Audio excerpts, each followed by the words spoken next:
Yo. Yo, yo.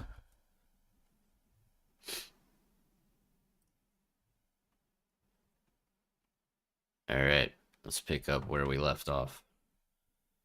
Dude, that conference call, it was a conference call for like the first between 15 and 30 minutes, and then it just became like a one-on-one business discussion for like, the total call was 2 hours. So the business discussion part of it was long, but channel might be growing soon. So we'll see.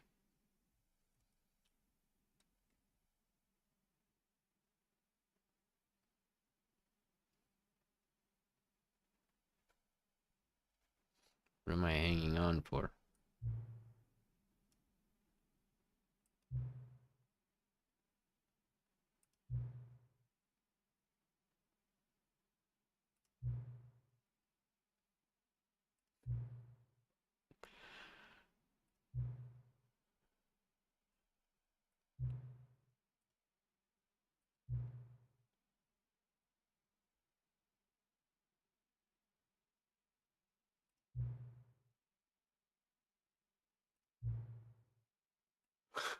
What? What the hell, dude? This game is so goofy, bro. That's what I'm saying, Corey. I love this game, dude. This game is great. If This you is a haven't story played this of a game, man you need to named play this Stanley. game. Wait, are we totally restarting? Stanley worked for a company in a big Wait, building these where balloons he aren't was supposed to be employee here? number 427. Employee number 427's job was simple. We know. He sat at his desk in room 427 and he pushed buttons on a keyboard. Orders came to It's him hilarious, through a monitor on his desk, telling him what buttons to push, how long to push them, and in what order. This is what employee 427 did every day of every month What's of up, every Creed? year. And although others might have considered it soul-rending, 10 years, Stanley Mayday. relished every moment that the orders came in, as though he had been made exactly for this job. And Stanley was happy. Yeah, it's a game that you play, And then one day, something very peculiar and happened. then you don't play it for Something 10 that would years, and then you forever boot it up change again, and they'll Stanley. give you Something an he would achievement. never quite forget.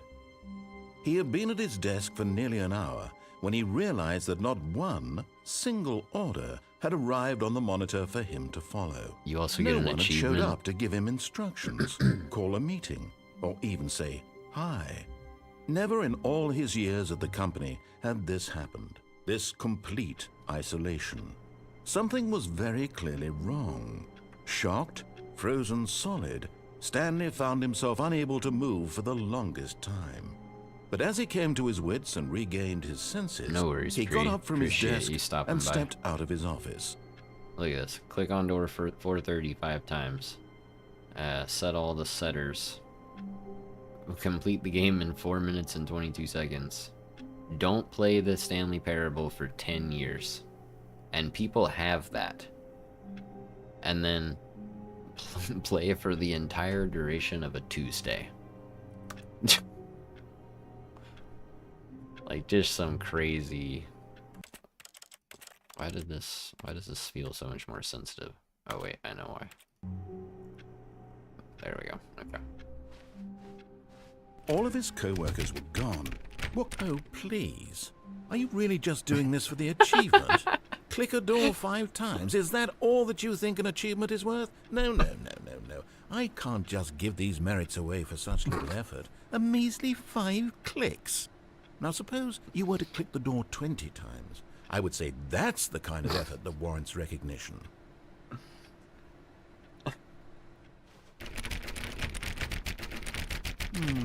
I have to say, I'm still not feeling the satisfaction of witnessing true effort for a noble cause. Perhaps 50 clicks will do it. Yes. Oh almost my certainly god, is this a 50 joke? Clicks. Is this a joke?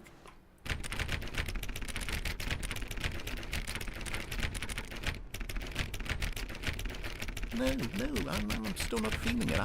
I want this achievement to have meant something. It has to be a true reward for valiant effort. I want to see some hustle, Stanley. I want to see commitment, a willingness to go all the way, no matter what the cost.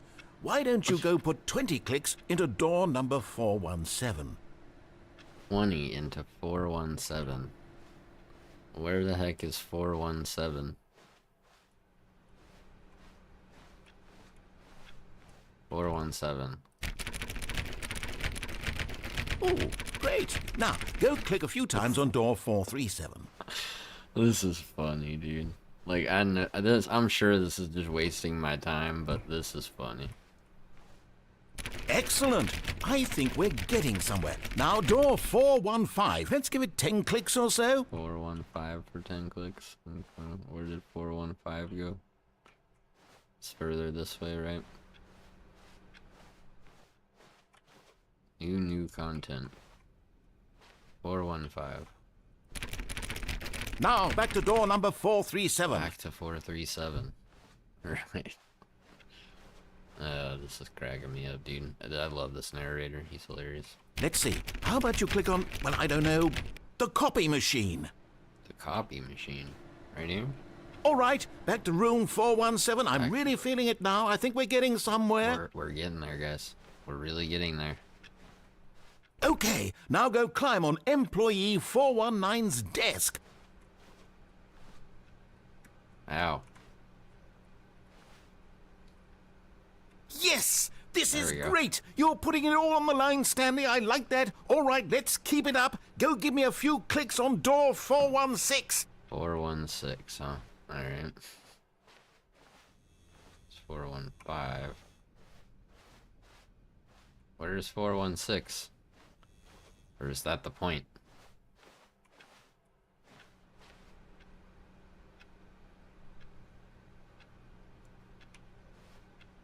For B6, 425. I don't even know how I'm supposed to get over there. I don't think I can. There is no 416. What a nerd. Alright, new content. Did I even get that?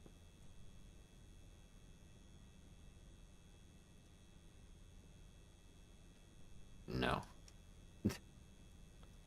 That's goofy, bro. Alright. Oh, good. You noticed my sign. Wait, what Yes, happened? I have something very exciting to show you. Hey, look, 416. We've almost got it! Now the copy machine do that one again! There we go. Copy machine. Where was the copy machine? It was back here. Finish it off, Stanley! 5 clicks on door 430! Yes! We did it! Oh, wow. That felt amazing. Oh, you really earned it, Stanley. Nothing could hold you back. Yes, I'm very proud of how far we've come today. Just think, only a few minutes ago you believed an achievement was worth 5 little clicks. Really now, what were you thinking?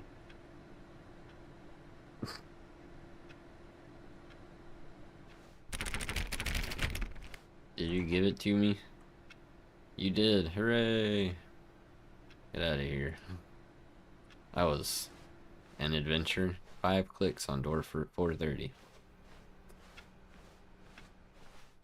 I guess.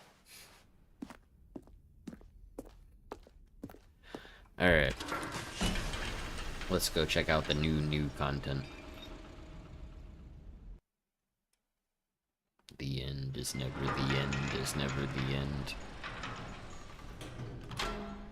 Alright, here we go. You see, Stanley, I've been reflecting on the Stanley Parable and about how roundly disappointing this ultra-deluxe version has turned out to be. The original Stanley Parable was a landmark, and any new content for it should live up to that legacy. So forget this ultra-deluxe nonsense. I say we take it one step even further. Which is why I'm very proud to announce for the first time ever, the Stanley Parable 2. Okay, so we're back here.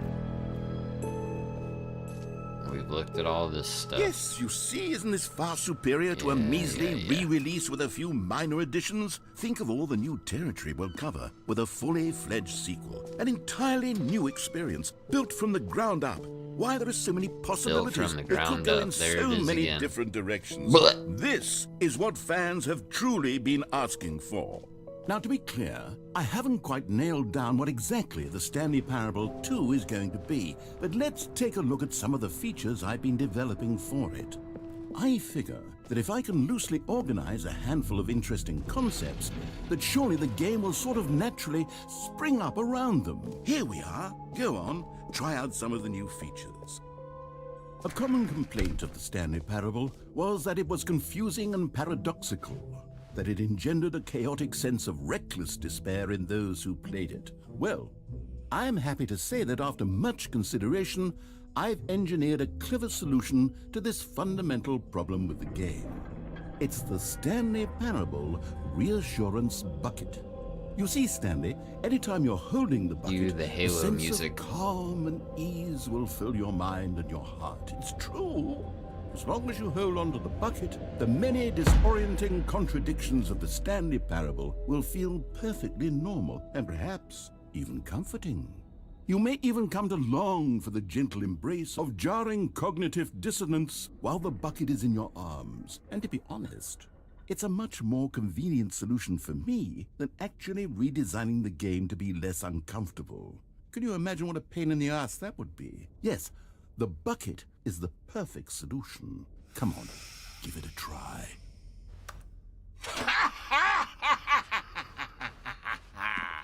Can you feel it?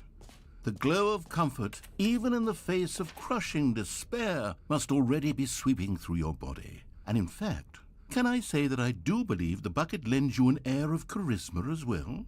I think that just holding it has made you the slightest bit more attractive as a person. For sure. The benefits of the bucket seem to go on, don't they? All this and more await you in the Stanley Parable 2.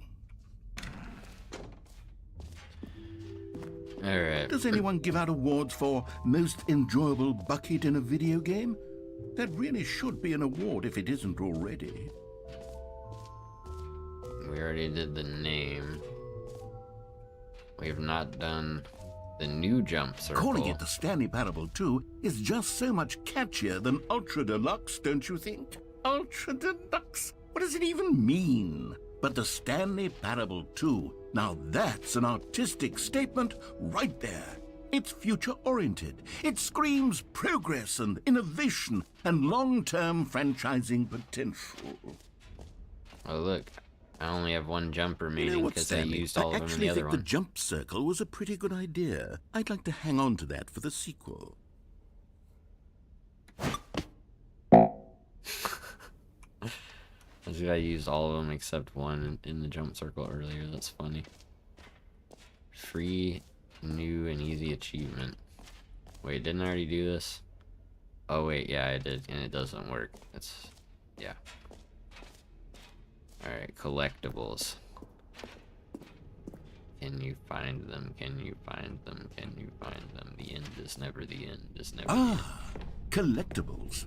Now it's a real video game. In the Stanley Parable 2, you'll run around gathering up these miniature Stanley figurines. And what's truly innovative is that there will be no reward for collecting all of them. I don't want to stifle the intrinsic joy of watching a number go up. You simply collect all of them, and then you move the hell on with your...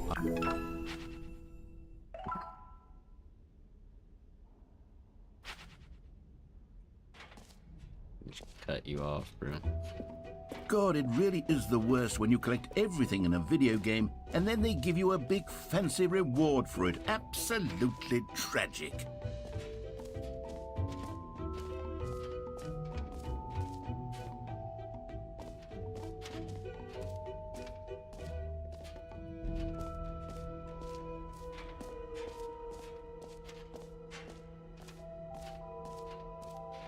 Alright.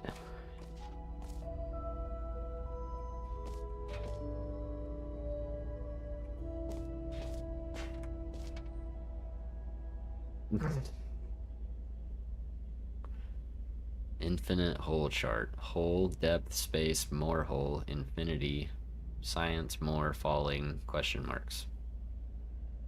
It just keeps going. What does this one say?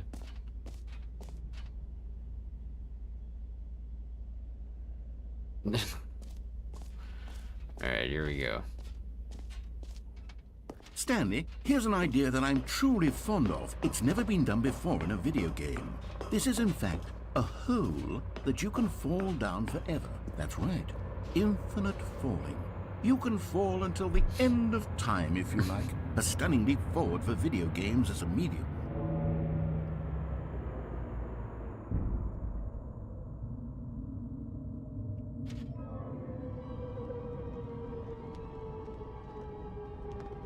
You see, isn't it wonderful? One of my more ingenious concoctions, if I do say so. Now then, since you've gotten to see the infinite hole, you can press the teleport button to pop back up to the top, and we can continue onward. Now, I don't mean to be a bummer, but I do recommend you use the teleport button to go back to the top. Maybe do it on the sooner rather than later spectrum of things. Great. Now, I'm very excited to show you even more of my ideas for the sequel.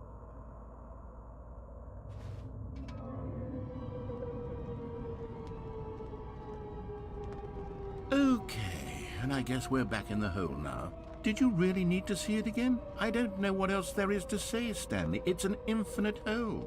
It's exactly what you're doing right now, but forever.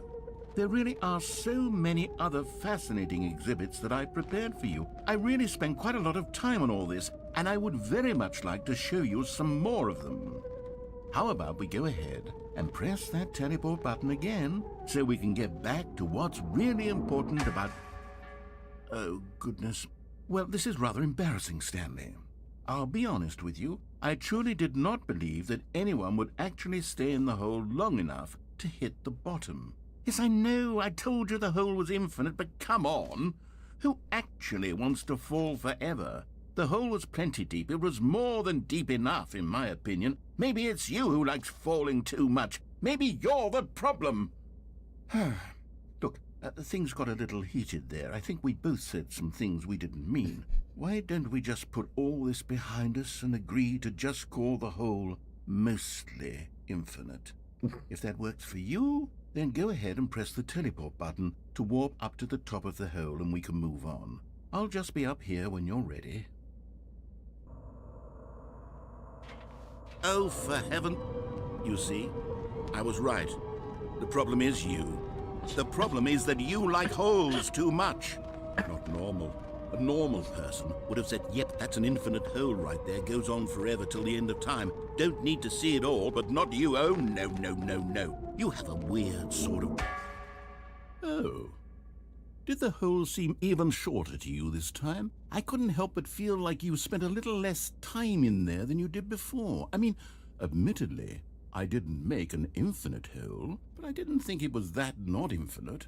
Well, I suppose once again there's nothing to do here. If you decide you've had enough of the hole, you can hit the teleport button and come join me up above. Had enough? I'm positively thrilled. I really do have so much more to show you and to talk about, and I've had enough of the hole for a lifetime. Gosh, how could I have guessed? You're back in the hole. If this starts to become a thing where... Wow, okay. Yes. I'm starting to become extremely certain that the hole is not only not infinite, but that it's growing steadily less and less infinite. I suspect that I'm starting to hit the point where it's no longer feasible to call the hole infinitely deep, even by the lax overall standards for accountability in marketing. What's going on here? Stanley, I have no explanation for the uncertain nature of the hole's length. Here, let's try something. Let's pop back up to the top, and we'll see if it gets any shorter. Well, there it is. The shame of my lie has come to haunt me. Not only is the hole not infinite, but it's barely even a hole at this point. It's more of a concavity, or even a very aggressive divot. How is this still appealing to you? I know you're obsessed with holes, but at this depth, I just can't see this scratching the itch. Oh, who am I to judge? You just do whatever it is you're here to do and hit the teleport button when you're ready to move on. Is the, teleport button not working? Nope. You sure? Yep. Well, I mean, I really don't have an explanation. It was working just a moment ago. Try it again. Still nothing? Well, I suppose... Funny guy. I suppose there is one thing I can do to fix this. I'm out. Goodbye, Stanley. You couldn't bear to be away from the hole, and now you'll get more time with it than you could ever have asked for. It's a win for everyone. You get to be with the hole, I get to do literally anything else. Take care, Stanley. I hope you and the hole have a wonderful rest of eternity together.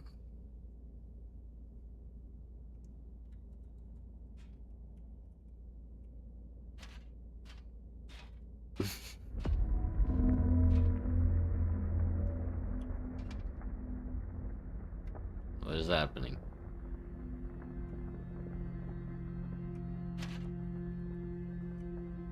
What is the music for? What is happening?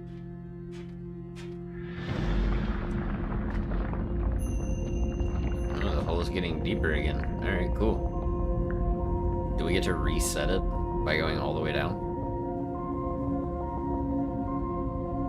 Yeah, I love this game. This is hilarious.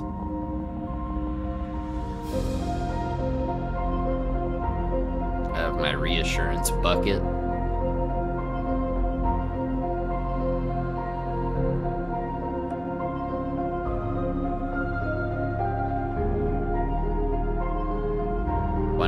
I get another copyright claim? That's me, dude, with my bucket.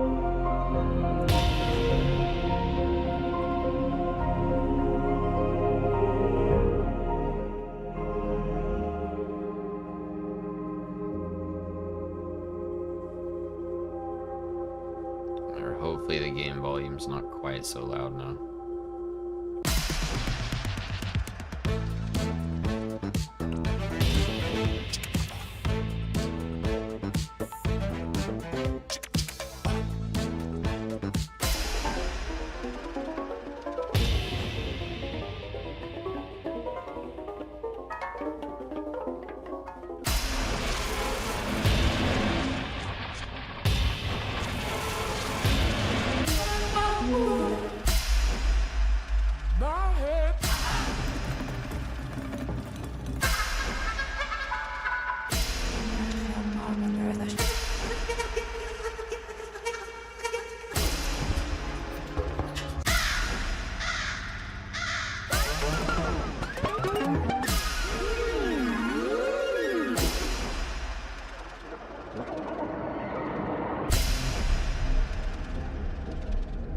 I want that bop back from earlier, man.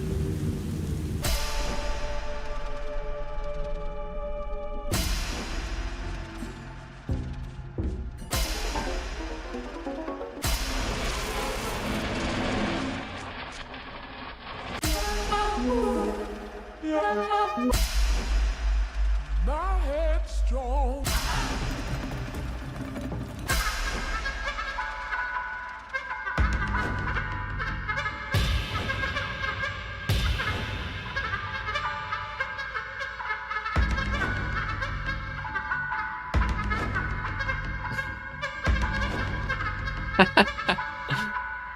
There you go.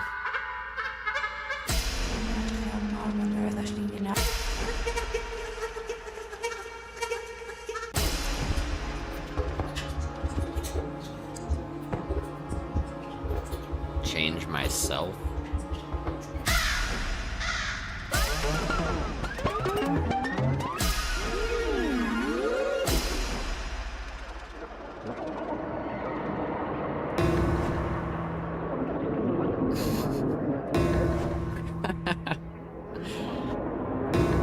Oh God. There you go.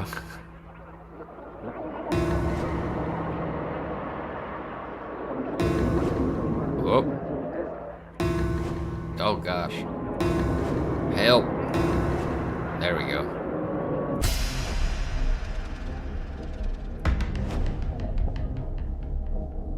Stanley? Stanley? Stanley? Oh good, you're awake. It seems you had sort of dozed off there. I was having drifting fun, away bro. to dreamland. But we can't have that, Stanley. Because this hole is just so darn fascinating that I want you to be wide awake for every second of it. You don't want to miss a single moment. So how about if I just pop in from time to time and wake you up to keep you really, truly focused on the hole? From the looks of things, you and I will have many, many years here in this hole, and I'm looking forward to all of them. Stay alert, Stanley. I'll be back. Toodlepip. He won't let me out, dude. Sounds good, Ruthless. Oh God, are we doing it again? Is it about to happen again? Or am I gonna get reset?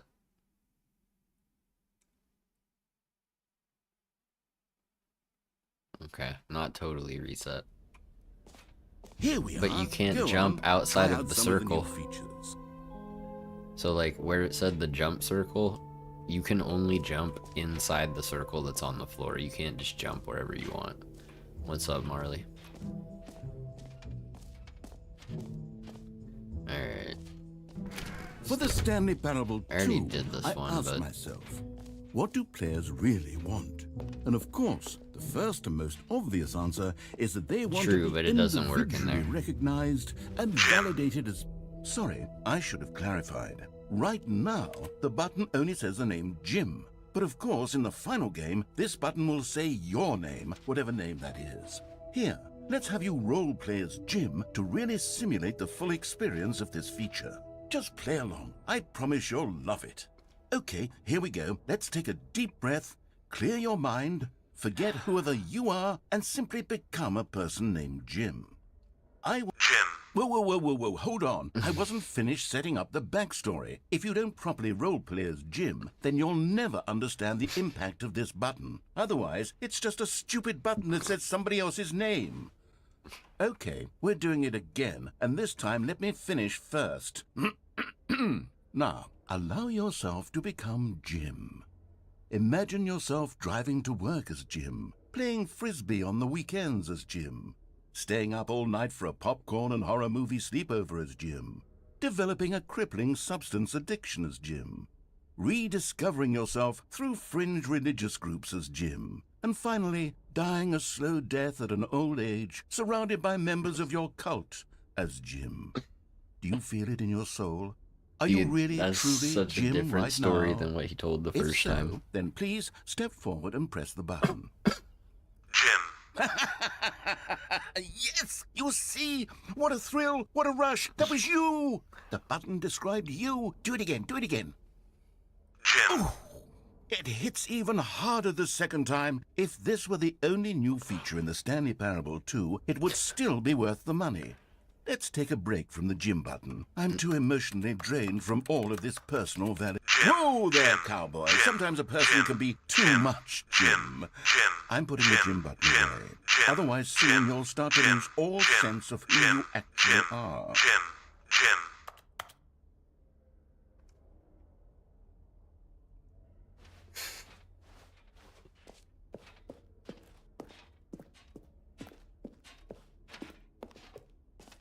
Alright, got my reassurance bucket. We've tested the jump circle. We've tested the button. I suppose I could allow only people named Jim to play the Stanley Parable 2. That would actually save me the work of finishing this feature.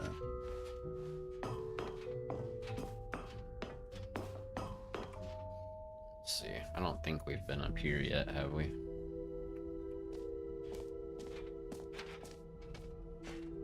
What's this way? Settings World Champion. Look, the sign changed from infinite hole to mostly infinite hole. That's funny, dude.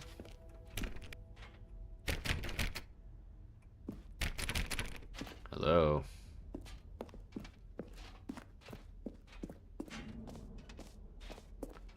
Alright, so that's to the hole. We did the jump circle. We have no jumps remaining. We got the collectible. I guess we go to the exit now. Right? We already did all that stuff. Okay. All right. Have you seen everything you wanted to? Ready to move on now?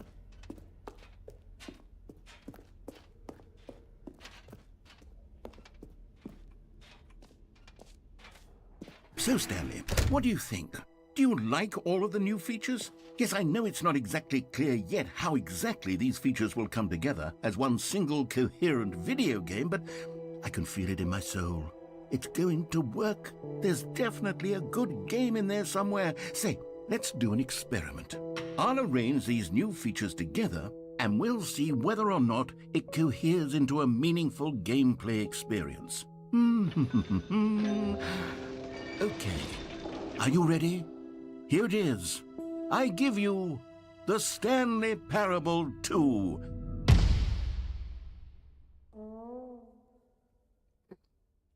Little trumpet. Well, I mean, there's potential here, right? It's sort of... Okay, never mind. Hold on, let me do a different arrangement. Okay, yes, this is much better. I feel good about this. Here we go. Version 2. Who am I kidding, Stanley? This isn't a coherent video game at all. It's a lot of gags. And I do very much enjoy creating gags, but they don't add up to anything. I wanted more than anything to create a sequel that would capture all the magic of the first game. I wanted fans to love it, No matter how good these gags are, they won't stand on their own. They would need the structure and the gameplay of the original. Wait, maybe that's it. I can take the original Stanley Parable and simply, well, insert a few of my new features into it. Tastefully, of course. With respect. With care for the vision and integrity of the original game. Would it possibly work? I suppose it could. But it would need a really tremendous title screen. A title screen that says with bold and uncompromising conviction, "This is the Stanley Parable 2. Let me see if I can whip something up. All right, perfect. Go ahead. Take a look. Oh, look at this. Guys, we beat the first one, and now here we are, immediately into the sequel. Alright, begin the game.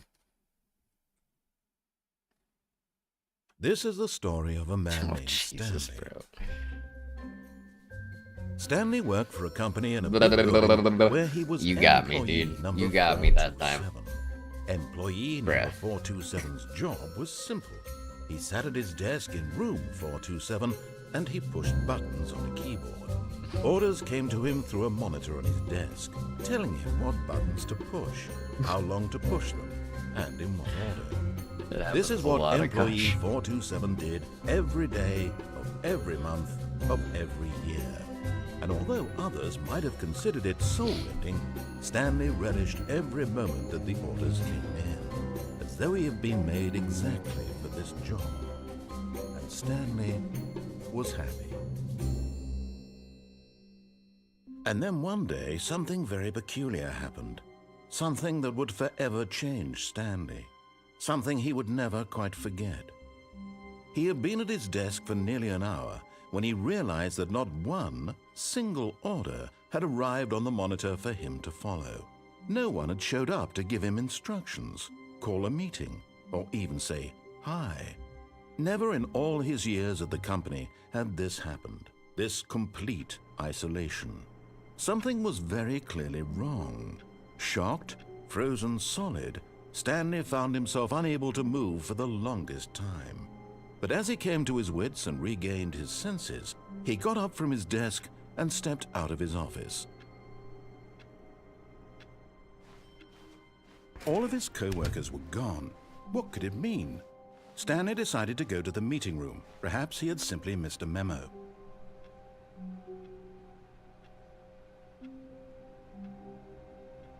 Stanley picked up the bucket.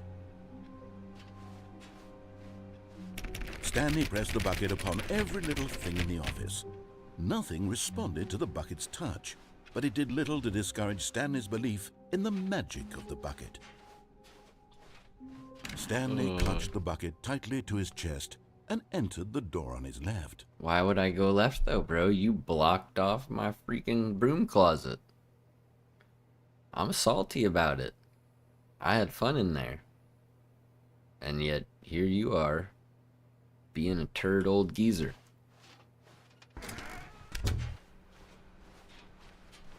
This guy. I hope that it's open, dude. I want to go back in there. Stanley needed the bucket's warmth and comfort now more than ever. Perhaps his boss's office was where he'd find answers.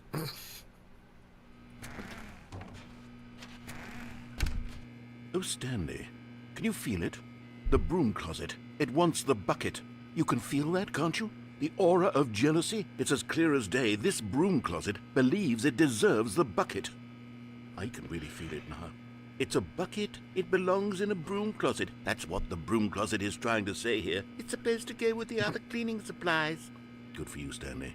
Don't give in. Don't hand over the bucket. I know how hard it must be, given the pressure that the broom closet is putting on your shoulders right now, but you have to be strong. This is your bucket. This is your companion and lifelong friend. You can't hand it over. Oh, no. We're getting into name-calling now, it seems. Is this how low the broom closet has sunk, that it has to resort to this stream of petty insults simply in order to get you to hand over the bucket? Stanley, I never liked this broom closet for a variety of reasons, but even this is worse than I had imagined. And wait, now the broom closet has the gall to imply that you and the bucket are not truly deep and lasting friends? That your relationship is purely superficial and convenient? That your life is so banal and meaningless that you'd feel the same sort of kinship towards any inanimate object which happened to lay in your path in an even partially enticing manner? Well, I never. Go on, Stanley. Lay into it. Really tell the broom closet off for its demeaning comments. Expand on the wide variety of experiences you and the bucket have shared together. Go through each of them point by point.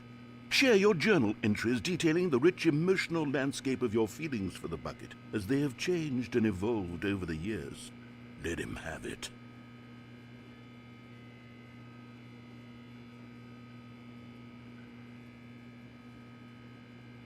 Okay, I've got you something which I think will help settle this debate once and for all.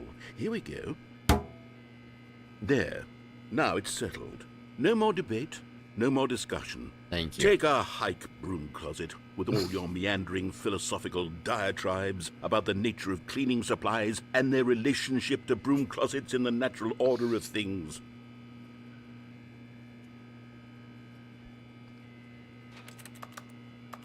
All right, I've got a second sticker back here, and I'm going to slap it on as well because I think it's appropriate. You see? I feel that it works because the sticker is also a bucket. That way, if you're ever unsure whether the thing you're holding is a bucket or not, you can look down at this sticker and say to yourself, ah, it's a bucket. There really is a wide variety of applications for this sticker.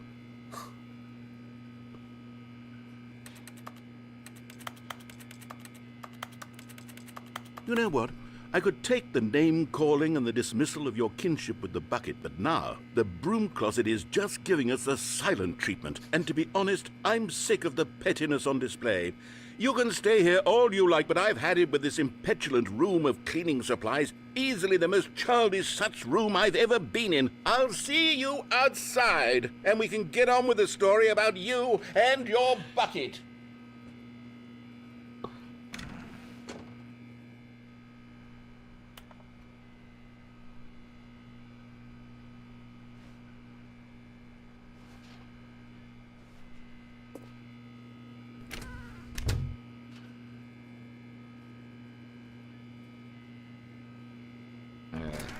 Let's see.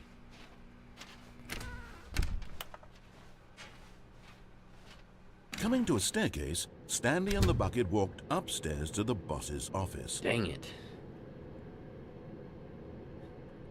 I wanted to try to go back through right after he started talking, but it wouldn't let me.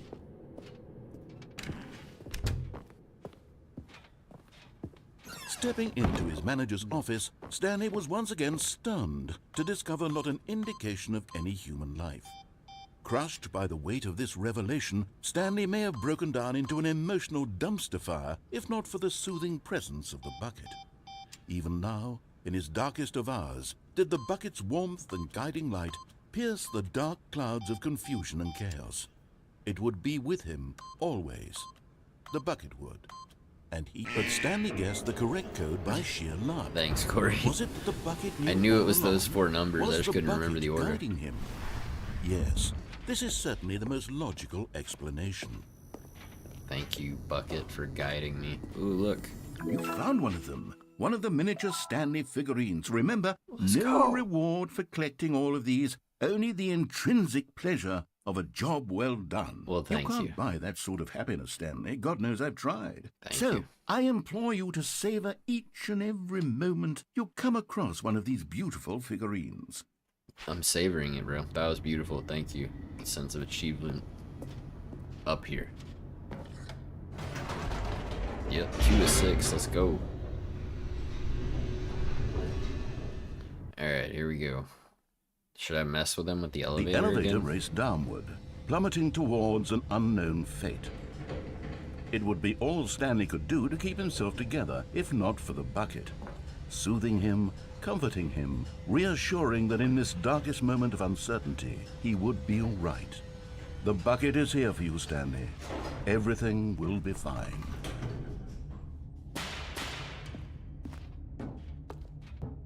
Stanley and the bucket walked straight ahead through the large door that read, Mind Control Facility.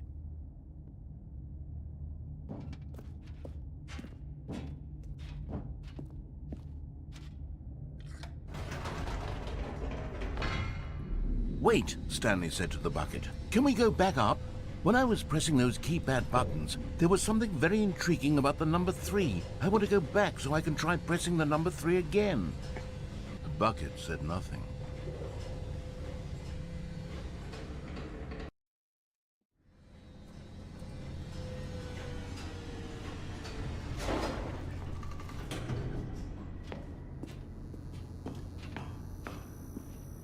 Let's go see. Here we are, said Stanley. Now I'm going to try out that number 3 button. He took the bucket over to the keypad and began absolute... Wow, he said. The number 3 is such a special button. I'm having the time of my life.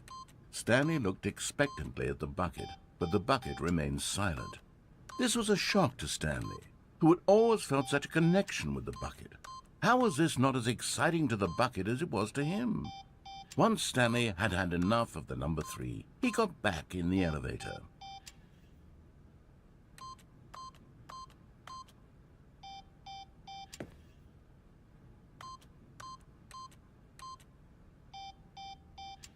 Darn.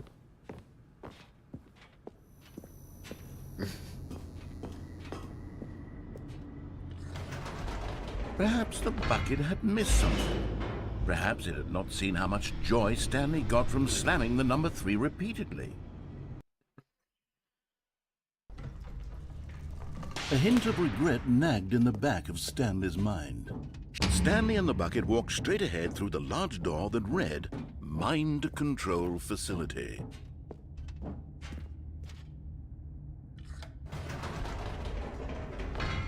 No, said Stanley to the bucket. You can't go on yet, not till you understand how much the number 3 means to me. You and I have been through so much together, and I just want you to see what I see. Feel the happiness I feel. He smiled at the bucket, and the bucket said nothing.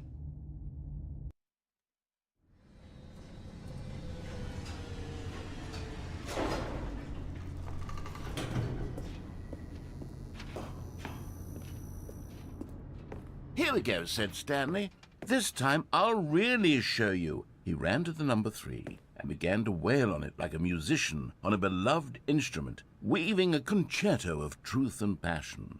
He wielded the number 3 like a fine artist would wield a paintbrush. He told stories through the number 3, stories of his dreams and hopes and fears, and the whole time he looked to his bucket for a reaction of some kind. Anything to let him know that the bucket appreciated what he was doing. The bucket conveyed absolutely nothing at all, only silence. Crushed by a wave of dejection, Stanley returned to the elevator.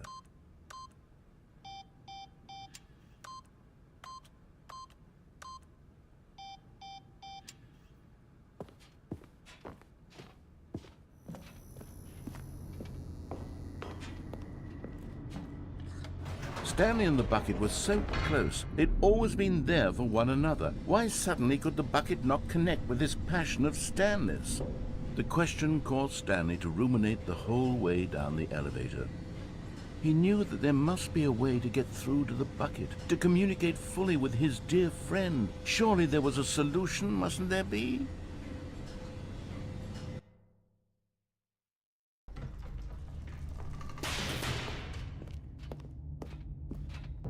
Stanley and the bucket walked straight ahead through the large door that read, Mind Control Facility.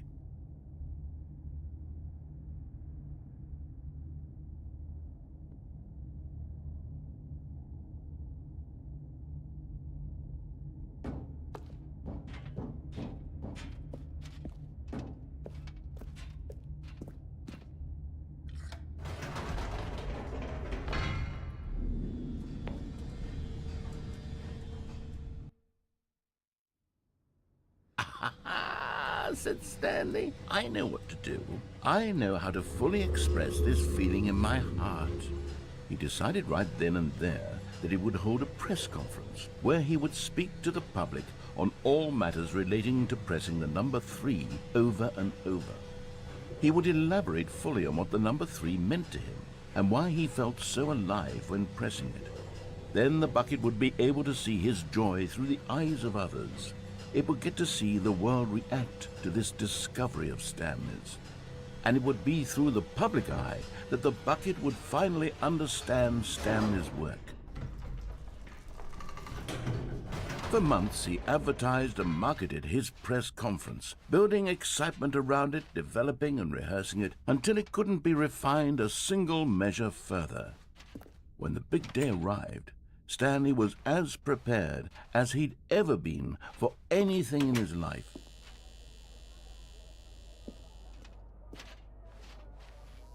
This was it. One last chance to win the bucket over. One opportunity to share a true connection with a loved one.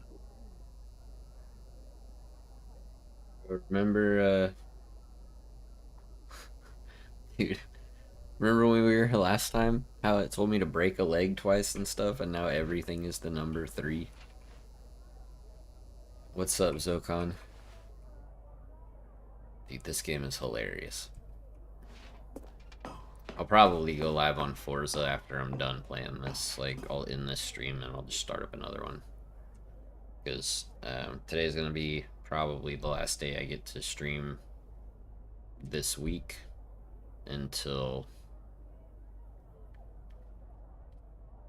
Sunday, next Sunday. So yeah, probably be the only day I get to stream this week, because tomorrow, and it's Monday for me, so 3 o'clock in the morning Monday is probably the whole day. Monday is the only day I'm gonna be able to stream, because tomorrow, Tuesday, I'm gonna go sit down in the tattoo chair and get some ink therapy for a long time. There was no one here. Nobody had come to the press conference to hear Stanley speak, to listen to him talk about what it really means to press the number 3 on a keypad over and over.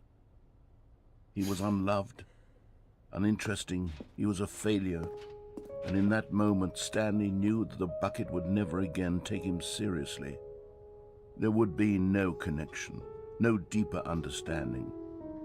The bucket merely sat there in his arms, indifferent. And so it began that slowly, over many years, the two of them grew more and more distant.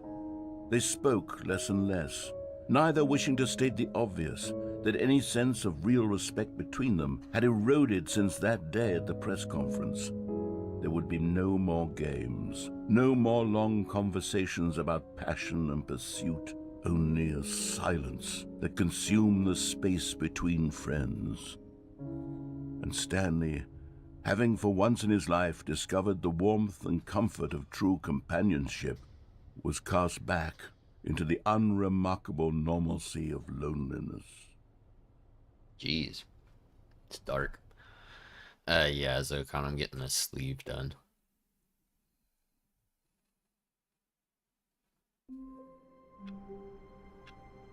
Bruh. Figurine finders meeting. In the meeting room.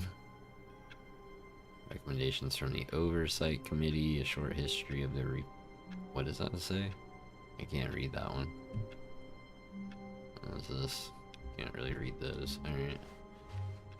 I can't believe they force you to have this. What could it mean? Stanley decided to go to the meeting room. Perhaps he had simply missed a memo. Believe me, Zokon, Friday and Saturday were two of the worst and hardest days of my life emotionally. So a tattoo is gonna feel great. When Stanley came to a set of 2 open doors, he entered the door on his left. Do you guys think he boarded up the broom closet again? Should I go back to the broom closet, or should I go through this way, through the meeting room? Straight there, or through the lounge? Let's go through the lounge. This was not the correct way to the meeting room, and Stanley knew it perfectly well. Perhaps he wanted to stop by the employee lounge first, just to admire it. Ah, yes, truly a room worth admiring. It had really been worth the detour after all, just to spend a few moments here in this immaculate, beautifully constructed room. Stanley simply stood here, drinking it all in. Incredible.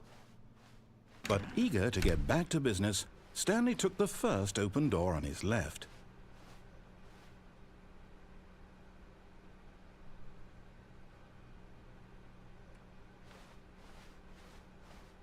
Stanley was so bad at following directions, it's incredible he wasn't fired years ago. Look, Stanley, I think perhaps we've gotten off on the wrong foot here. Nah, I'm not I don't sure, drink really, alcohol. I'm not. I realize that investing your trust in someone else can be difficult, but the fact is that the story has been about nothing but you all this time.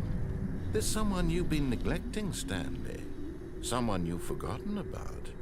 Please, stop trying to make every decision by yourself. Now, I'm not asking for me, I'm asking for her.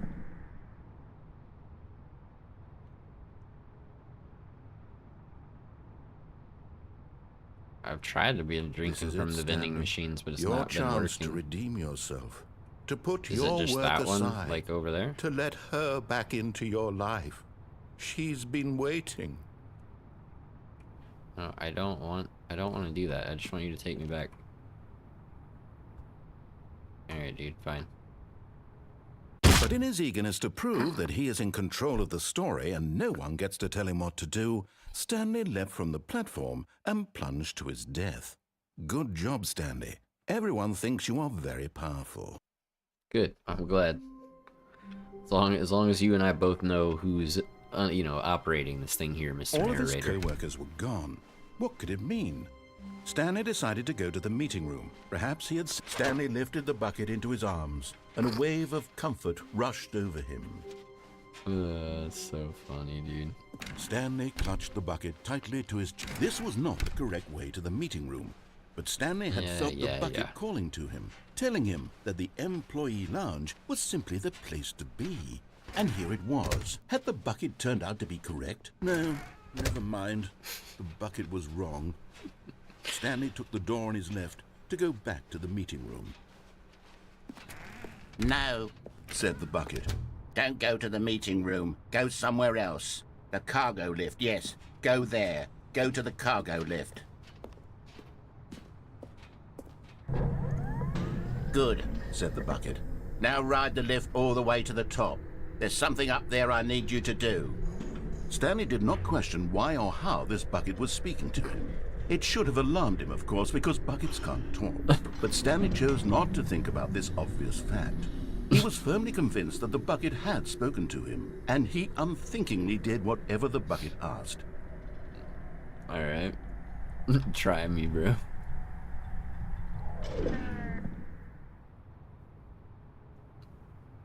What's the bucket gonna ask? In here. Said the bucket. Go into this dark room over here. Stanley once again obeyed blindly.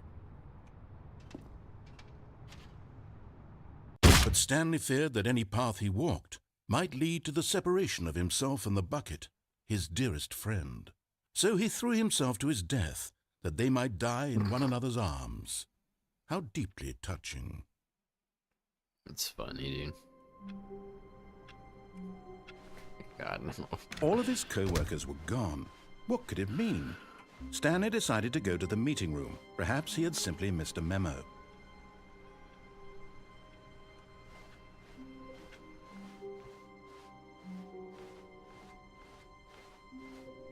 When Stanley came to a set of 2 open doors, he entered the door on his left.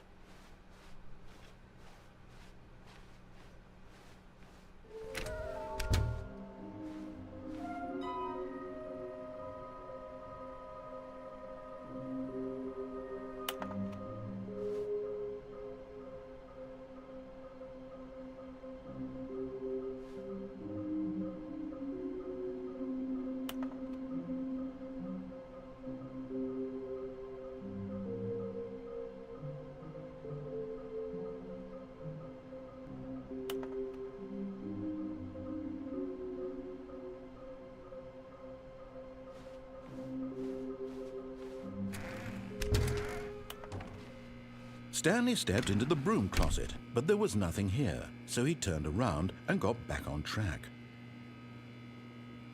What's up, Campbelloth? What's up, Ad? This game is great. It's hilarious. There was nothing here. No choice to make, no path to follow, just an empty broom closet. No reason to still be here.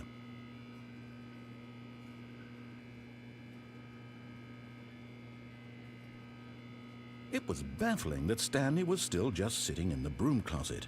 He wasn't even doing anything. At least if there was something to interact with, he'd be justified in some way. As it is, he's literally just standing there doing sweet FA. Sweet FA, it's so funny, dude. Are you really still in the broom closet? Uh-huh. Standing around doing nothing? Yep. Why? Please offer me some explanation here. I'm genuinely confused. Comfortable. Comfortable, bro, that's all. Why does it upset you? You do realize there's no choice or anything in here, right? If I'd said Stanley walked past the broom closet, at least you would have had a reason for exploring it to find out. But it didn't even occur to me because literally this closet is of absolutely no significance to the story whatsoever. I never would have thought to mention it. This is the best broom closet script, Maybe Corey. to you this is somehow its own branching path. It's the game, Maybe Yako. when you go talk about this with your friends, you'll say, "Oh, did you get the broom closet ending? The broom closet ending was my favorite." I hope your friends find this concerning.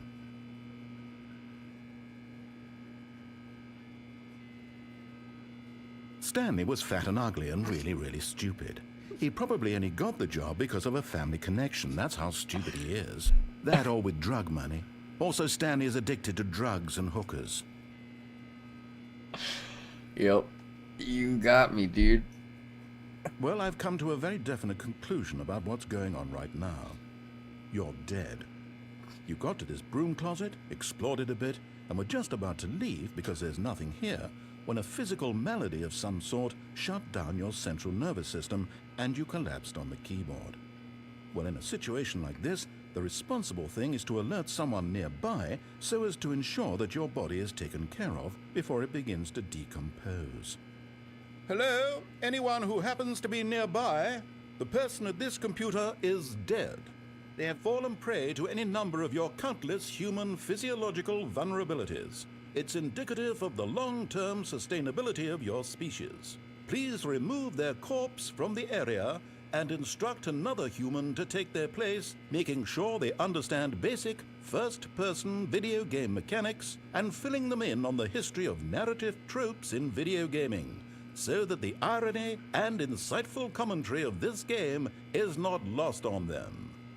All right, when you've done that, just step out into the hallway. Ah, second player. It's good to have you on board. I guarantee you can't do any worse than the person who came before you. You too? Unbelievable. I'm at the mercy of an entire species of invalids. Perhaps there's a monkey nearby you can hand the controls to. A fish? Fungus? Look, you can hammer out the details. I'm not particularly picky. I'll just be waiting for when you're ready to pick up the story again.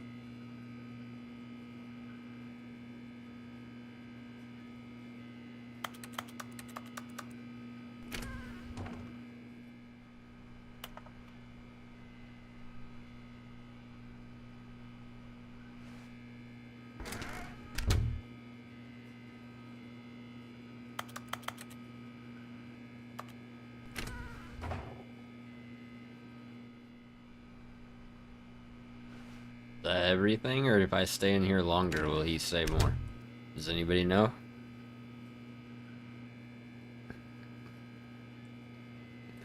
That whole spiel, though, is one of my favorite things I've heard in a game. That was amazing.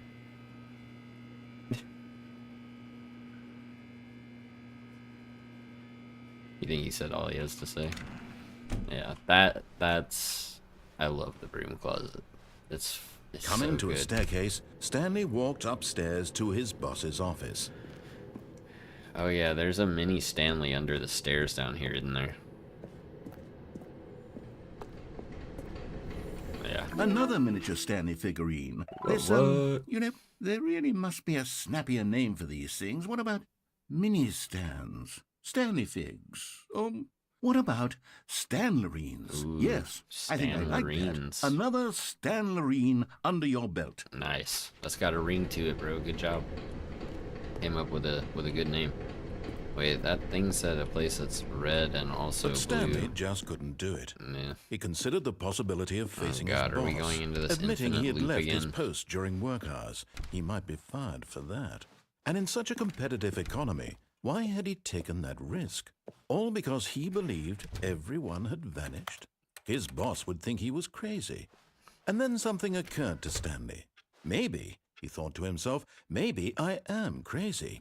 All of my co-workers blinking mysteriously out of existence in a single moment for no reason at all? None of it made any logical sense. And as Stanley pondered this, he began to make other strange observations. For example, why couldn't he see I've already done this one so many times. Oh yeah, the sequel. I forgot. We're still playing the Stanley his Parable feet 2. when he looked down?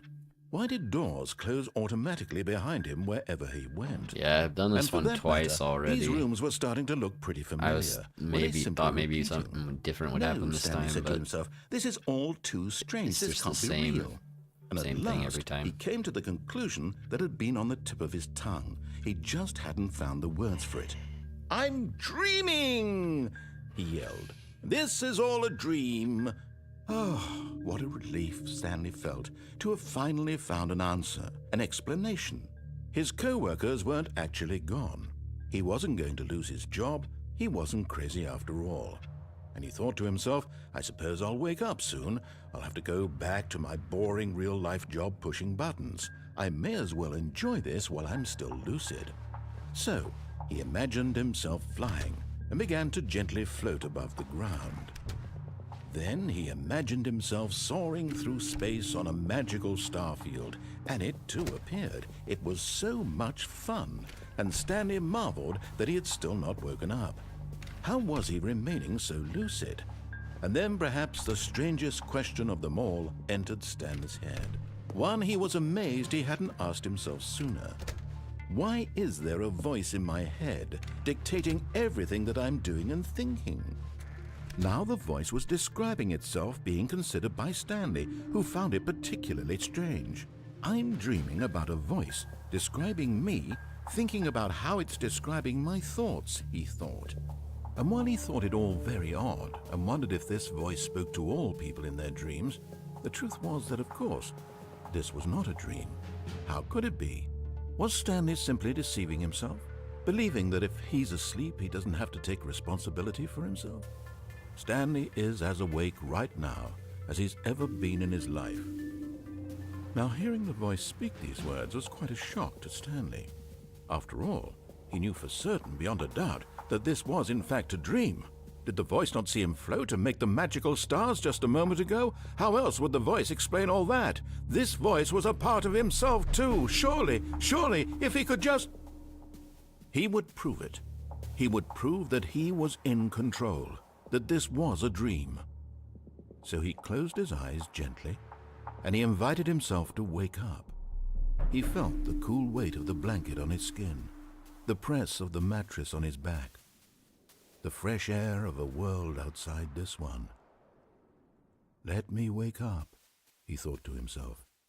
I'm through with this dream. I wish it to be over. Let me go back to my job. Let me continue pushing the buttons. Please, it's all I want. I want my apartment, and my wife, and my job. All I want is my life exactly the way it's always been. My life is normal. I am normal. Everything will be fine. I am okay.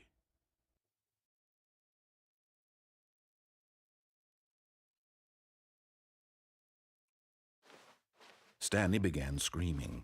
Please, someone, wake me up. My name is Stanley. I have a boss. I have an office. I am real. Please, just someone tell me I am real. I must be real. I must be. Can anyone hear my voice? Who am I? Who am I? and everything went black.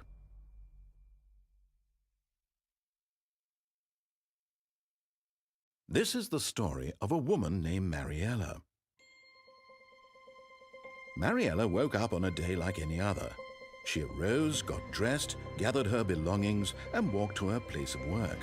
But on this particular day, her walk was interrupted by the body of a man who had stumbled through town talking and screaming to himself, and then collapsed dead on the sidewalk. And although she would soon turn to go call for an ambulance, for just a few brief moments she considered the strange man. He was obviously crazy, this much she knew. Everyone knows what crazy people look like. And in that moment, she thought to herself how lucky she was to be normal. I am sane. I am in control of my mind.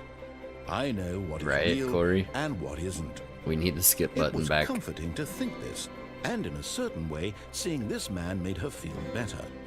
But then she remembered the meeting she had scheduled for that day, the very important people whose impressions of her would affect her career, and by extension, the rest of her life. She had no time for this, so it was only a moment that she stood there, staring down at the body. And then she turned and ran. Well, that's the thing, Ad, when he said she, you know, or we all know what a crazy person looks like. That's why I was like, you know. Right here, bro. I am All what of a his crazy co-workers person were looks gone. like. What could it mean? Stanley decided to go to the meeting room. Perhaps he had simply missed a memo.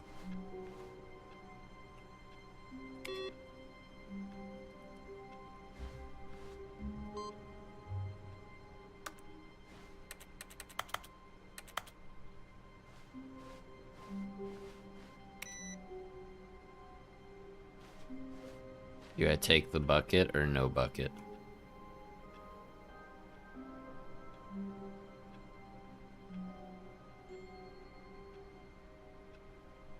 Do we love the bucket or do we abandon the bucket?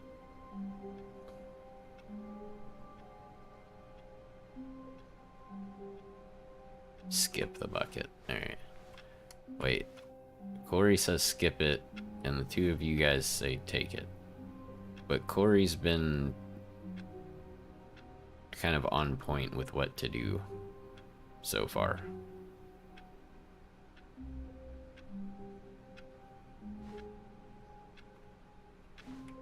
Is there a reason not to take it, Corey?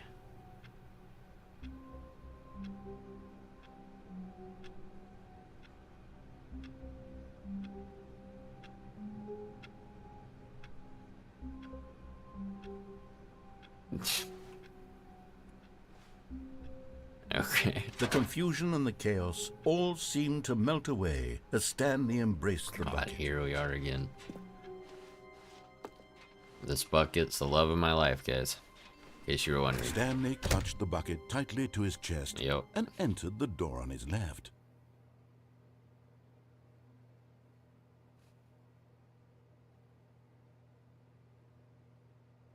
Let's try to get a drink from the lounge. This was not the correct way to the meeting room, but Stanley had felt the bucket calling to him, telling him that the employee lounge was simply the place to be. And here it was. Had the bucket turned out to be correct? Was this better than the meeting room? Yes, Stanley thought to himself. Yes, perhaps it truly was. How insightful the bucket turned out to be. Give me a drink.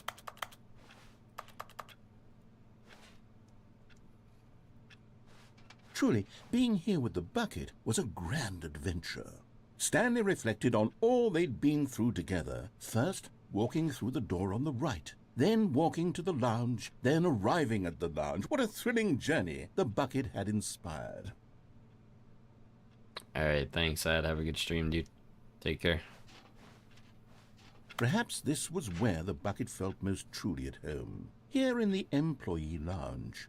Perhaps it's the only place a bucket can even feel at home.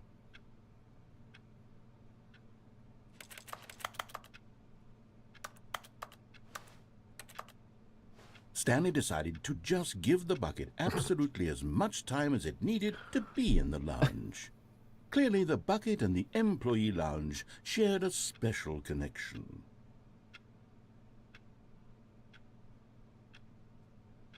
Oh gosh. Delete your most recent comment.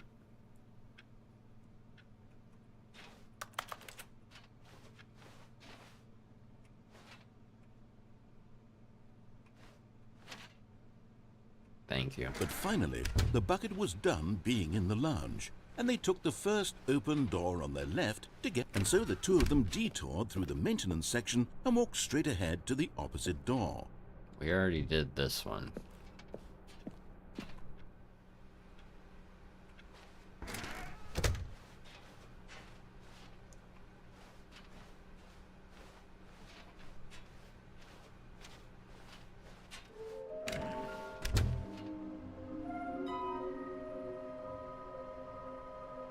Okay, so I know the boss's office bathroom, that's gonna be number 6.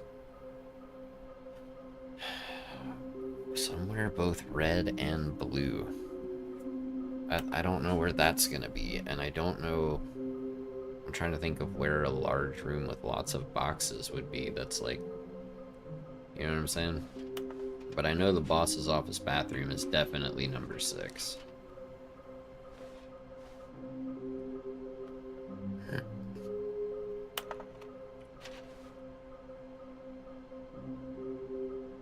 Weird spinning figurines. Our data. Stock options. Money. Quarterly success. Why floating? Magic. Dreams. Magnets. Training exercise.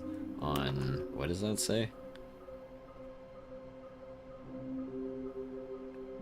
I don't even know what that says, bro.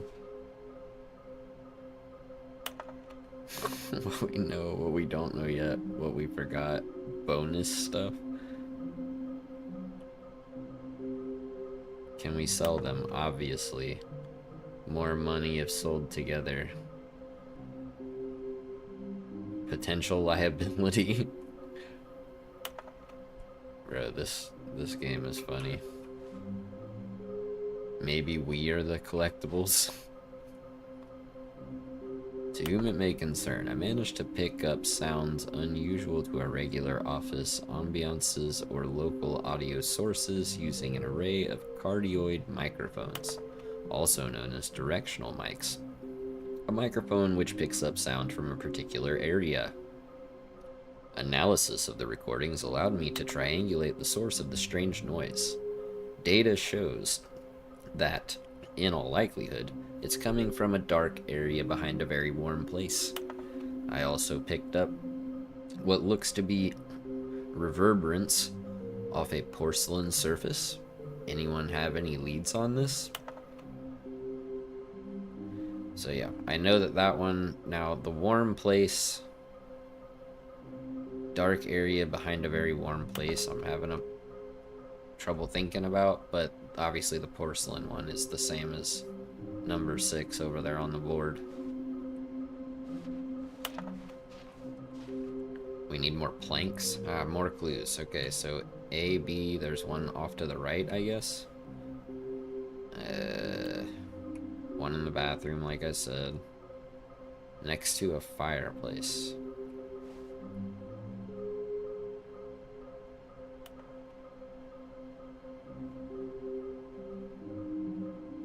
Retrieve Chris's remains from warehouse floor. Okay. Alright.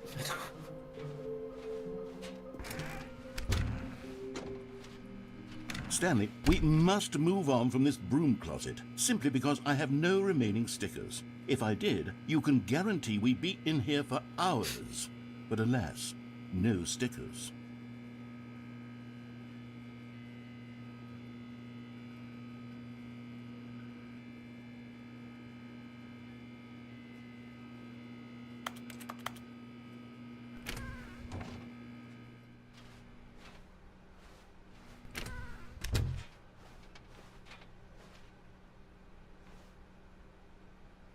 Coming to a staircase, Stanley and the bucket walked upstairs to the boss's office.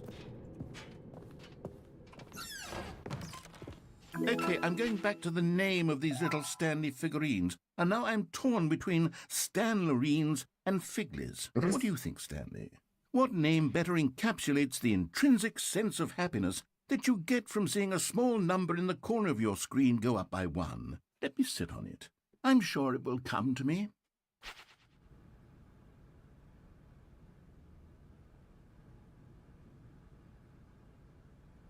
Yeah, Figlies or what is it, Stanurines, something like that.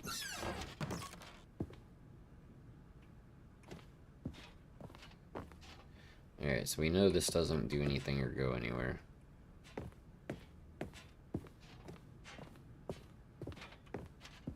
Stepping into his manager's office, Stanley so was there's once one again back here. stunned to discover not an indication of any human life. What was it? Crushed 2, by the 8, weight of this 4, revelation, 5? Stanley may have broken down into an emotional dumpster fire, if not for the soothing present. But Stanley guessed the correct code by sheer luck.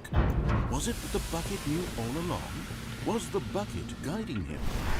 Yes, this is certainly the most logical explanation. I already got that one.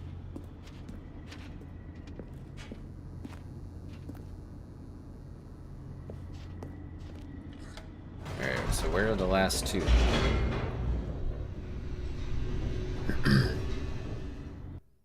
I love this kind of fourth wall narration. It's fun. It makes the game fun and interesting and funny.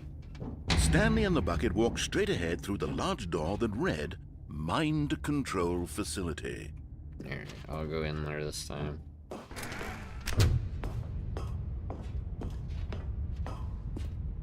Even though we've already done this. The lights rose on an enormous room packed with television screens. What horrible secret did this place hold? Stanley and the bucket both wondered to themselves. What horrible secrets. Oh no. The monitors jumped to life, and Stanley nearly dropped the bucket in shock. Oh, no. Everyone in the office was being videotaped, monitored like guinea pigs. The bucket had never seen anything like this, and it very nearly burst into tears as Stanley cradled it gently, reassuring it that everything would be fine. Was the bucket under the mind control facility's influence as well? Had the bucket been told to do things it didn't wish to do? What kinds of things does a bucket want to do or not want to do in the first place? These questions raced furiously in Stanley's feeble mind. No! He screamed into the bucket. He couldn't accept it. His own life in someone else's control, never! He squeezed the bucket tighter, his one friend in the entire world. At this point, he could trust no one except for the bucket. But here was the proof. The heart of the operation. Controls labeled with emotions, happy or sad or content. Walking, eating, working, all of it monitored and commanded from this very place. And as the cold reality of his past began to sink in, Stanley decided that this machinery would never again exert its terrible power over another human life. For he and the bucket would dismantle the controls for good. Two best friends, Stanley and the bucket, up against the world. They high-fived in a really cool way, and the bucket made a sassy comment about taking down the system.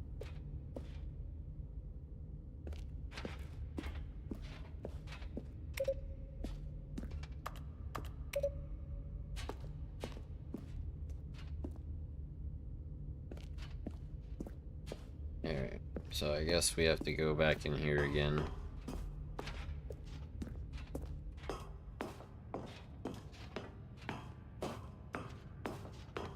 Except this time, instead of turning the system power When at off, last I'll they turn came it to on. the source of the room's power, Stanley and the bucket knew it was their obligation to put an end to this horrible place and to everything it stood for.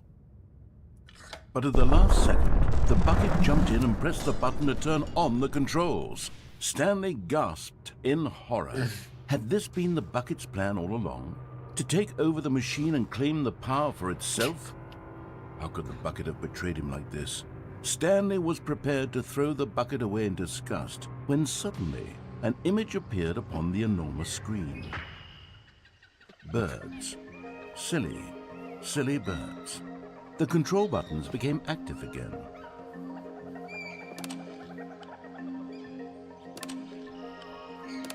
Stanley flipped through one video of silly birds after another, and then it dawned on him. This wasn't a mind control facility at all. It was a facility for monitoring and surveilling silly birds all over the world. The mind controls were only a facade to disguise its true intentions. Had the bucket known this all along? Stanley marveled at the metal genius in his hands, the one who had pointed him towards this incredible discovery. Stanley and the bucket never found freedom because they spent the rest of their lives here in this place, flipping through live streams of the silliest birds imaginable. Of all the possible paths his life could have taken, this one was surely the best. And Stanley was happy. Hey, look, there's Owl.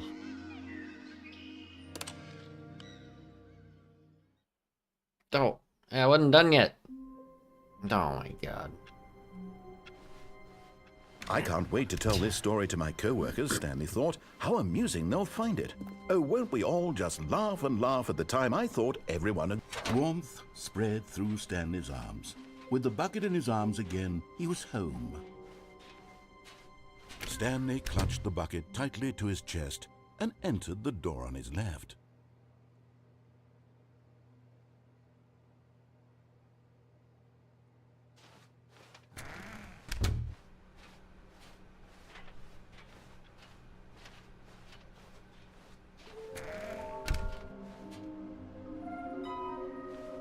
Somewhere red and blue, a large room, lots of boxes.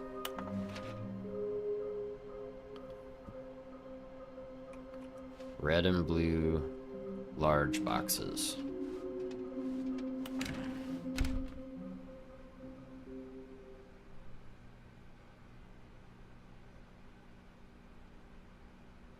I'm really resisting the urge to go in here again. Alright, let's go find the toys. So, Coming to a staircase, Stanley and the bucket walked upstairs to the boss's office. we got the one that was down there, and we know there's no more down there.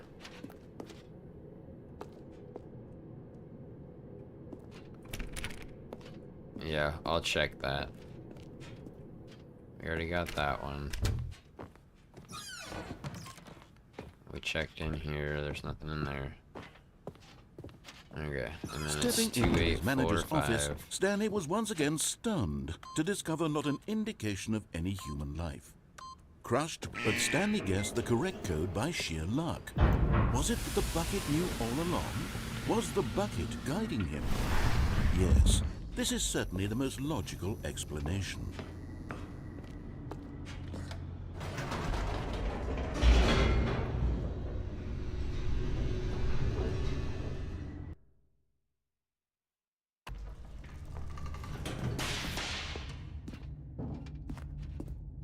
Stanley and the bucket walked straight ahead through the large door that read, Mind Control. Although this passageway had the word escape written on it, the truth was that at the end of this hall, Stanley and the bucket would both meet a violent death.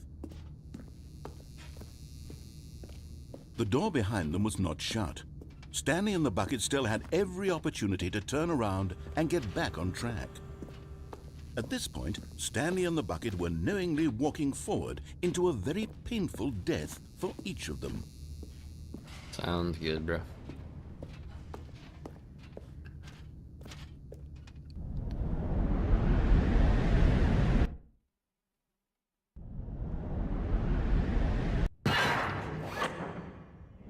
Nice.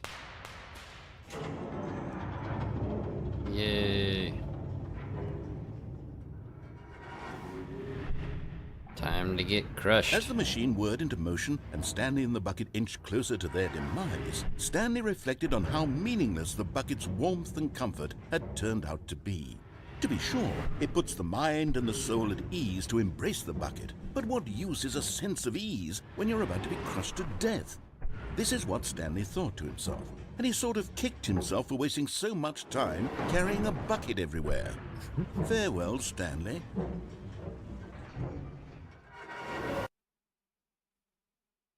"Farewell, Stanley," cried the narrator, as Stanley and the bucket were led helplessly into the enormous metal jaws. In a single visceral instant, the bucket's life came to an end, as it was crushed violently to death.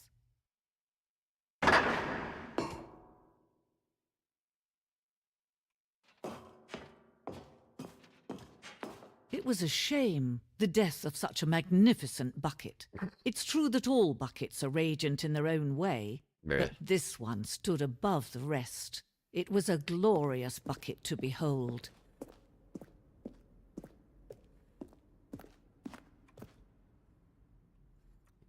The bucket.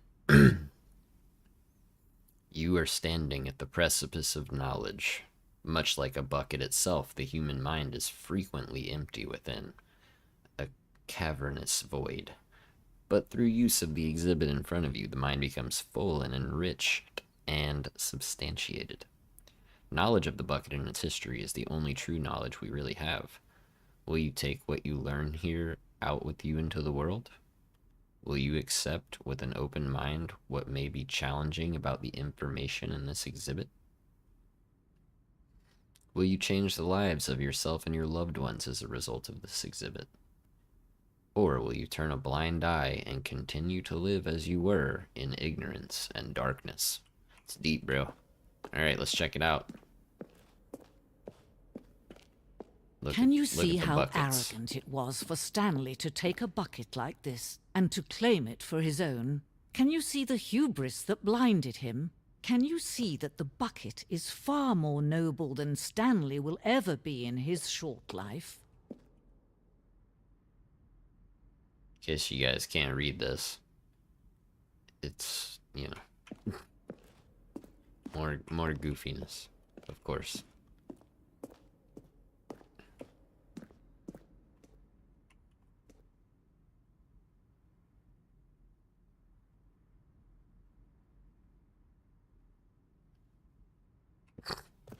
People are put to death for trying to put two handles on a bucket. Sounds intense, bro.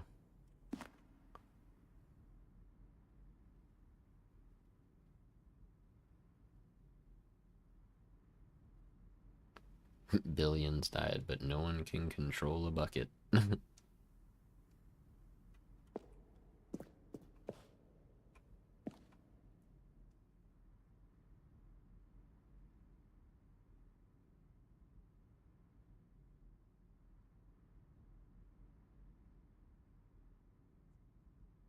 Alright.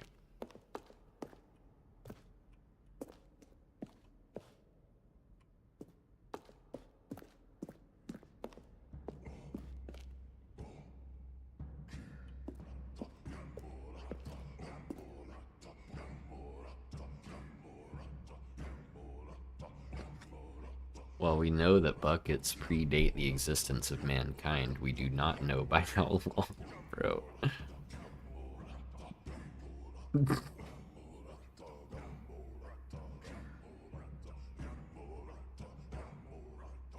Notice in these drawings how the bucket is allowing itself to be used, having judged humanity to be worthy of its treasures.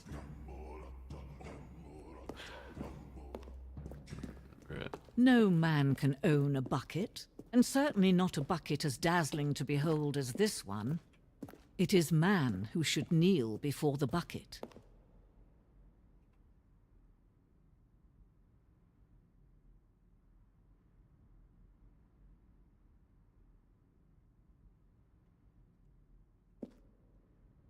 Oh god.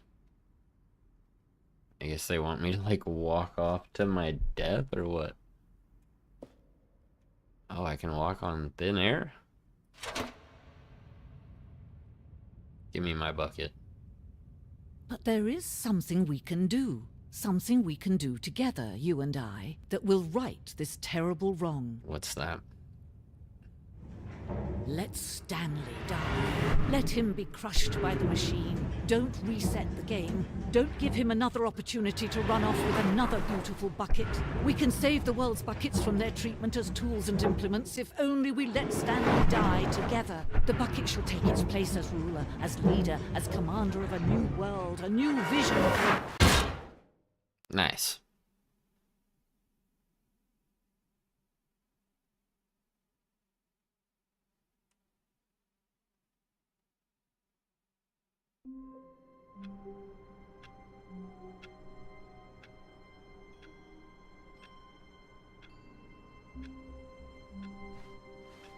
A soft wind blew outside and perhaps rain started, and if it did, it stopped shortly after. Stanley hoped that he would one day see weather.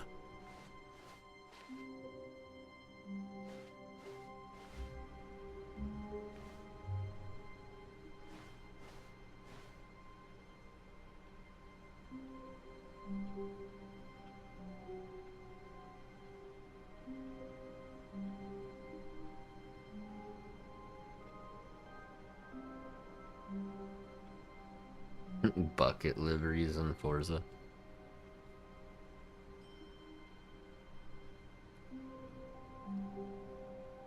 Alright. What are we thinking? I assume you guys want me to keep carrying the bucket. Are you guys always gonna choose the bucket?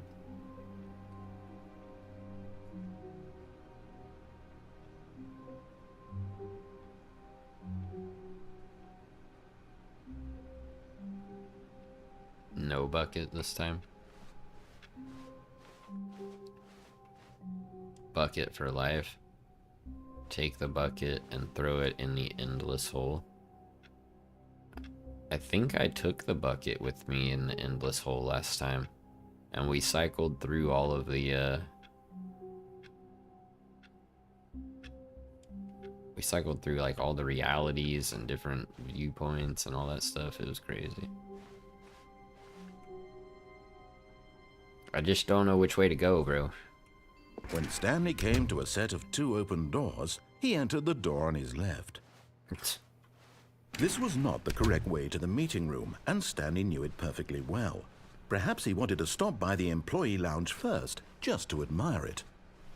Standing now in this incredible room, Stanley but eager to get back to business, I don't think I can, Stanley took Corey. the first open door on his left. And so he detoured through the maintenance section, walked straight ahead to the opposite door, and got back on track.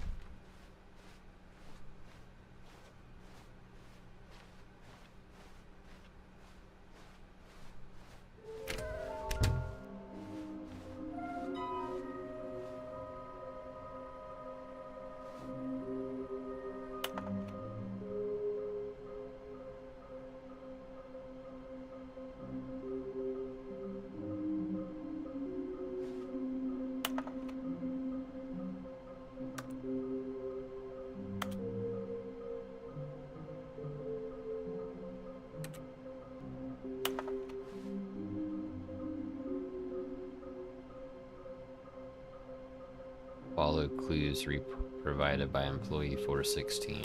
Okay. Coming to a staircase, Stanley walked upstairs to bro. his boss's office. We keep doing the same thing. We're just going in circles. Like, come on. Stepping into his manager's office, Stanley was once again stunned to discover not an indication of any human life. Stanley was in such a rush to get through the story as quickly as possible, he didn't even have a single minute to just let the narrator talk. That kind of anxiety isn't healthy, so he relaxed for a few moments with some calming New Age music.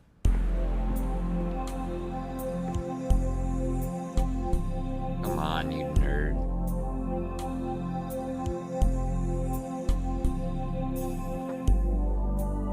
Feeling soothed and rejuvenated, Stanley calmly walked forward into the opened passageway.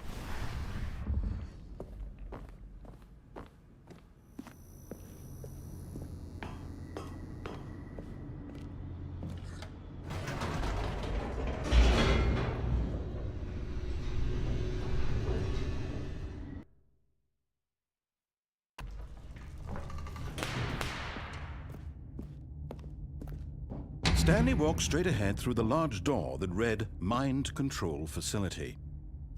Meh.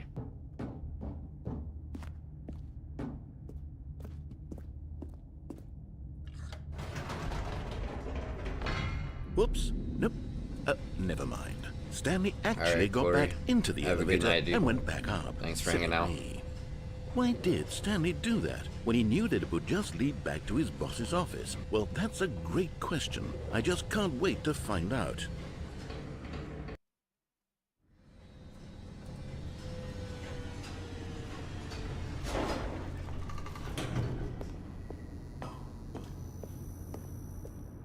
Here we are, Stanley. It's your boss's office. Exactly the way it was before you got onto the elevator. It's still just exactly what it is. What a decision you've made to come up here and look at the office again. This has fleshed out the plot of the story in new and fascinating ways I could have never anticipated. It's that keen eye for storytelling that you have, an incisive rapid fire of critical plot points, one after the other, weaving a rich tapestry of uncompromising narrative. Wow. I'm bolted to the edge of my seat. It's called the Stanley Parable, Craig, and it's funny. Incredible. Now he's getting back into the elevator and going down again. Ladies and gentlemen, how does he keep coming up with all of this? Surely this time Stanley will walk forward into the spooky corridor, won't he? Stanley walked straight ahead through the large door that read Mind Control Facility.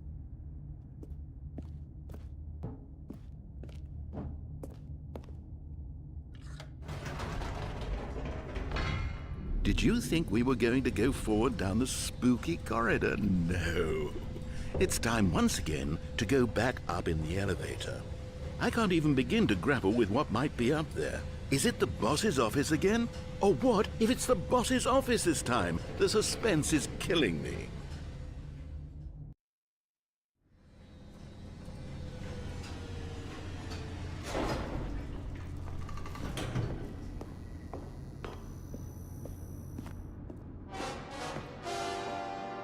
Oh my God, it's the boss's office.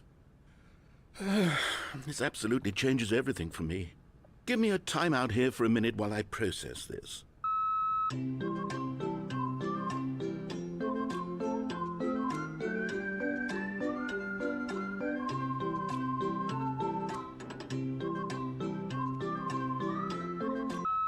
Okay, I'm ready.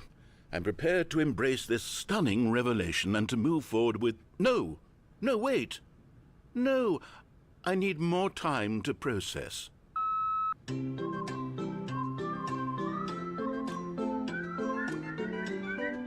So goofy, bro.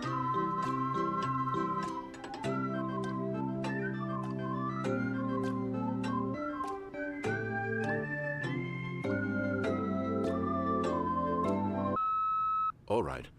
I have fully come to terms with it. I have made space in my worldview for this astonishing new reality. As before, I turn to your expert eye for gripping narrative, Master Stanley. You can count on me for the gripping narrative, brother. However, I will say this. We played it for almost 3 hours earlier, this game. After we did however many hours of Forza on the last stream. I would like to go back to streaming Forza. So I think what I'll do is I'll end this stream and I will schedule the next stream for, so right now it's 3:59 a.m. for me. I'll schedule it for 4:20, so in about 20 minutes. And we'll do the 4:20, you know, starts at 4:20, 69 likes, LOL thing. All right. But I think for now,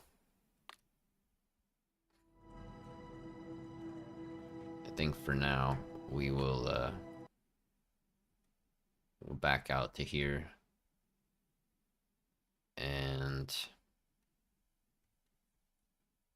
I did sleep, Yako. I slept from roughly 9:30 a.m. to 1:30 p.m. So I got like 4 hours. So yeah. Anyway, I'll go live again in about 20 minutes. I'll list the stream here in just a second as soon as this one's over. And I hope to catch you guys there. Later.